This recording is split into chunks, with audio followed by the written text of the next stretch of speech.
They then export large portions of the third world population to the first world, get them on welfare through multiculturalism, turn them against the domestic population, and use the imported poor to wage war against the middle class. Then the illegal aliens become legal. They pull the lever to disarm the population, to rob the population, thinking they're going to get some of the booty. It's then given to the central banks. And we saw this with Copenhagen, where they promised Western money for the third world, but really it was take the West money, take the third world's money, and give it to the banks. This is how the game is worked. Pressure from below and above. Bob Chapman of the internationalforecaster.com, financial expert, fighting the globalists for more than 45 years. He joins us now. He heard the tail end of Damon Vickers. And, you know, I have Damon on because he really believes what he's doing is good. He really believes this global government is coming and that that's pretty much what's needed. And when you talk to globalists, and he's a pretty high-powered guy, they really believe they're right. They really believe this is good at that upper mid-level that he inhabits. And so we have him on so people can hear it from them. That's why we had Rothkopf, the head of the Kissinger Group, on. So you can hear it from them. Okay? And, I don't think Damon is a evil person. I think he, in his own way, is being an opportunist to play both sides of it, to position himself well, as he said. And I asked Bob Chapman, who didn't hear the interview, he's heard the last 5 minutes on hold, what he thought. He said, I think that guy's an opportunist. And that's pretty much what Vickers says. He says that's all we can be. So that's kind of that worldview of just assess the way things are and go with that. No, I'm going to assess the world and try to change it for good as long as I don't violate other people's rights, liberty, or property. But your take on population, then we're going to get into the Copenhagen situation, lawsuits being filed against the fraudsters, what's happening with the economy, what's happening with the dollar, with gold, with Bob Chapman, and we'll continue with your phone calls as well in this hour. Bob Chapman, you hadn't been with us for 3 weeks because of the holidays. Good to have you back with us. Well, thank you very much. It's great to be here, and I don't think in the future population's really going to be a problem.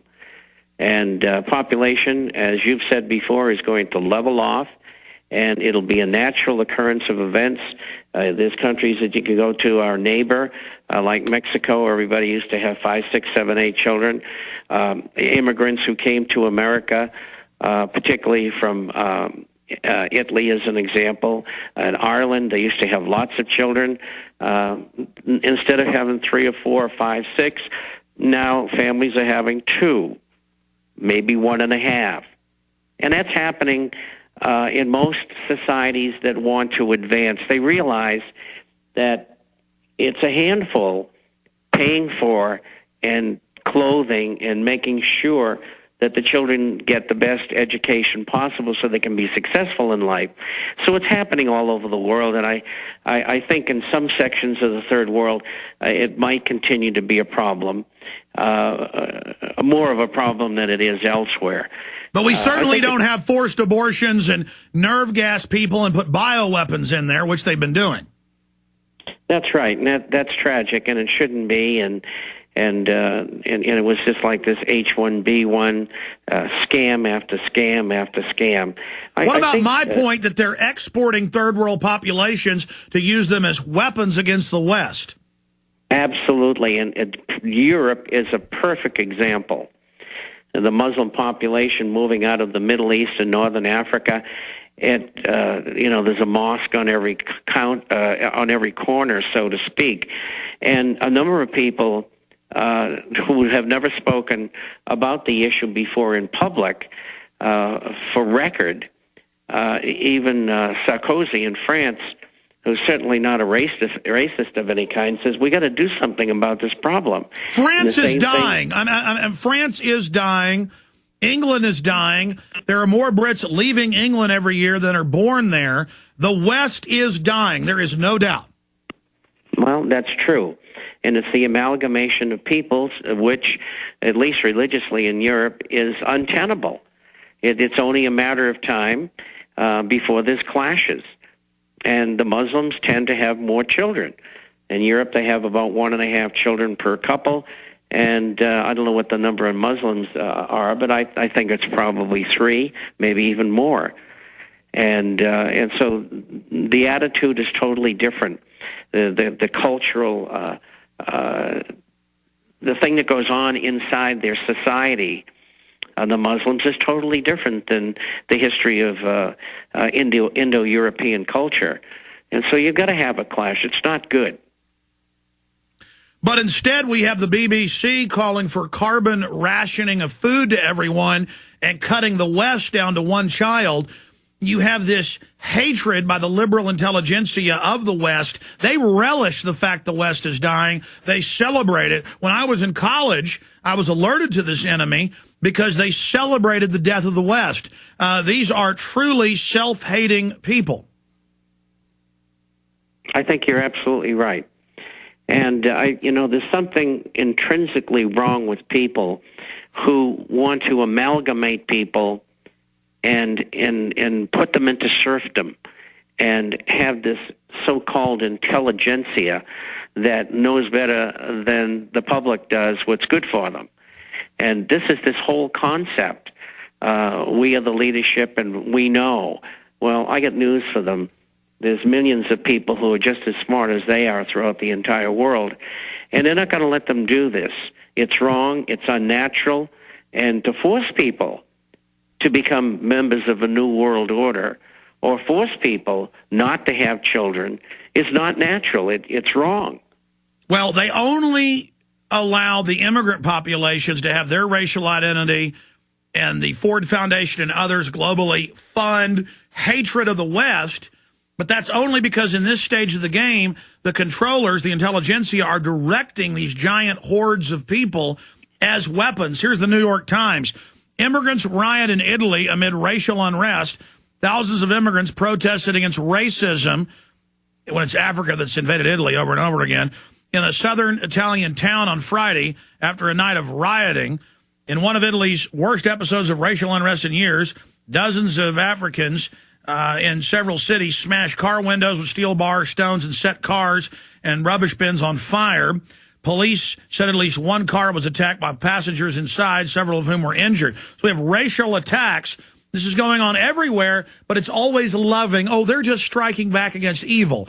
No, they're brought in, they're put on welfare, they're positioned as weapon systems. And again, in Europe, they'll play two Eastern countries, whites, off against each other. In Africa, they'll play two African tribes off. In Latin America, they'll play two different groups off against each other. It's simple divide and conquer. I think you're absolutely right. And I lived in Africa. Those sort of things were not going on at that time, at least in Zimbabwe and South Africa where I lived. But since then, and that was 30 years ago, since then, the situation has changed dramatically. And you're right about the genocide that goes on. And this is to control. When the Western powers were in Africa, they totally controlled everything because they took the countries over. Then they decided, well, what we're going to do now is we're going to pull out, let them have their own government, but we'll still control them. And that's what's going on today. Only the Africans don't realize that. They're not that sophisticated. Well, that's the old British model of take your flag down, but control your puppets, and the people will take 10 times the abuse. Absolutely. Absolutely. That's the way it works. The British were the largest colonizers in Africa, and they did bring law, order, development, and they took their piece of the action as well. But having lived there, the process worked well for the local people. I mean, prior to them coming, they just had one war after another. That's right. All of Africa has descended into hell.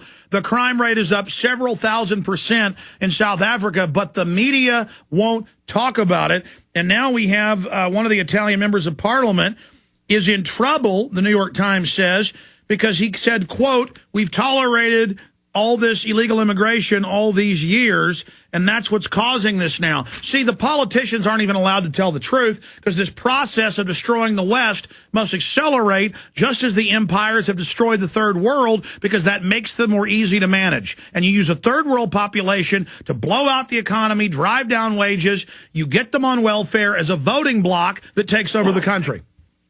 We get the same thing in the United States with the illegal immigration. They drove down wages. There's no question about that.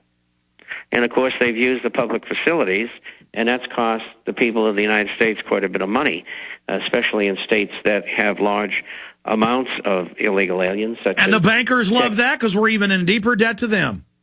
That's right. And now they want to bring them into the system so they can charge them Social Security and taxation and so on and so forth. I mean, in this new bill, it talks about the cost of serving the illegal immigrant community. And remember, they promised to pull that out, but it's in there.